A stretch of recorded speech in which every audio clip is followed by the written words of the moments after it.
ahubwo hanga amaso kuwiteka, kuko ingorane zawe mu ijuru ni nyinshi, ariko niba mu izina rya Yesu. Nitwa Ndagijimana Emmanuel, nsengera muri Holiness ku mudugudu w'Inayoti.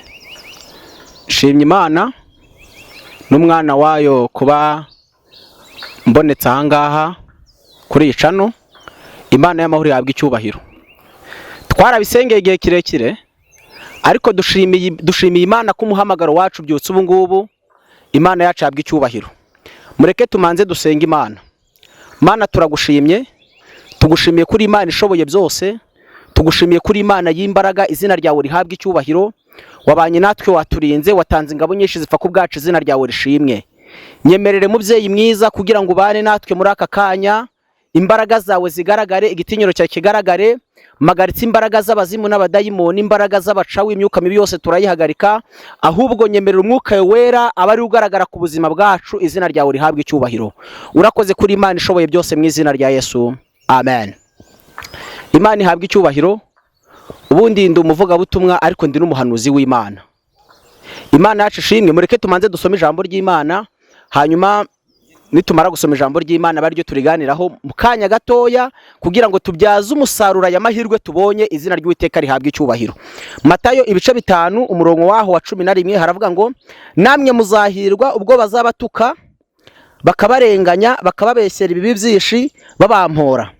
Muzanezerwe cyane, muzishime, kuko ingororano zanyu ari nyinshi mu ijuru, kuko ariko bagenje abahanuzi ba mbere. Amen.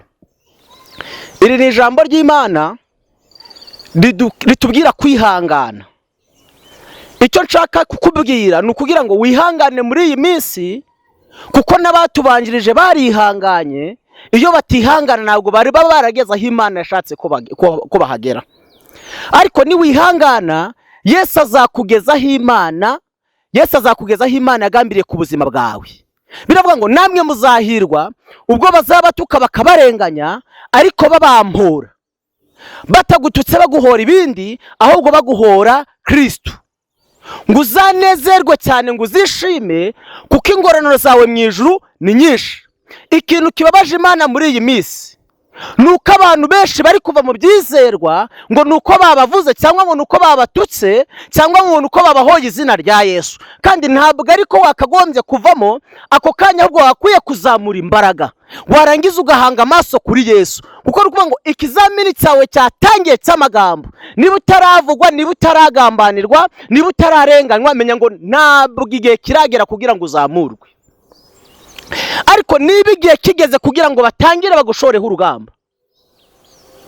Bibiravuga ngo na Yesu ubwe yaraje, abo yaje gucungura nibo bamurwanije, abo yaje kurwanirira nibo batangiye kumuvuga. Ariko wihangane, ihanganira igihe ugezemo, ahubwo hanga amaso ku Uwiteka Imana. Nta hantu na hamwe haba kure Yesu atakura umuntu, nta kigeragezo na kimwe Yesu atagukuramo. Reka guhanga amaso ku bantu ko basumbye Imana imbaraga, ahubwo hanga amaso ku Uwiteka, kuko ingororano zawe mu ijuru ni nyinshi, ariko niba guhora Kristo. Reka niba guhora ikindi ubona ugira ikibazo. Birababaje cyane kugira ngo babe baguhora ikindi wiyitirire kuri guhorwa Yesu. Ibyo biratandukanye. Niba guhora ibintu uzibambirwe, ariko niba guhora Kristo, uzahanga amaso kuri Kristo. Yesu azabana nawe kandi azakugirira neza. Yesu azagufasha kandi azakuba hafi. Ariko hanga amaso kuri Yesu. Imana yacu ihabwa icyubahiro. Tuzakomeza tuganire cyane n'ibindi byinshi, ariko none ndagusabye kugira ngo ukomeze uhanga amaso kuri Kristo. Bagutuke, bagukubite, ariko baguhora Kristo. Izina ry'Uwiteka rihabwa icyubahiro. Mureke dusenge Imana. Mana, turagushimye, tugushimiye kuri Imana y'imbaraga, tugushimiye kuri Imana y'ubutwari, tugushimiye kuri Imana y'ubushobozi, tugushimiye kuri Imana y'amahoro, izina ryawe rishimwe.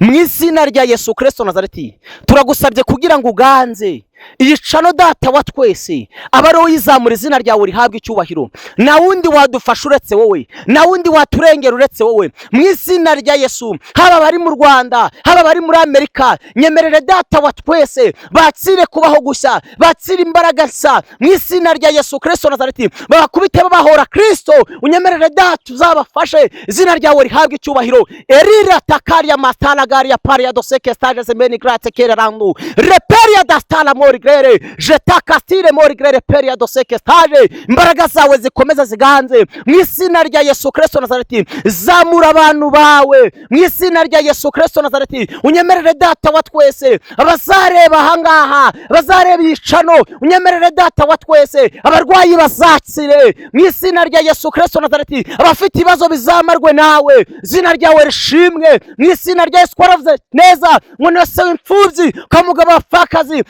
ngufasha abadafite shinge na rugero, izina ryawe rishimwe. Unyemera abari bafashe, izina ryawe rishimwe. Urakoze kuri Imana y'imbaraga, urakoze kuri umubyeyi mwiza. Ngonye mu biteke byose kumvire mu izina rya Yesu, amen. Imana ibahereze umugisha mu izina rya Yesu. Shalom shalom.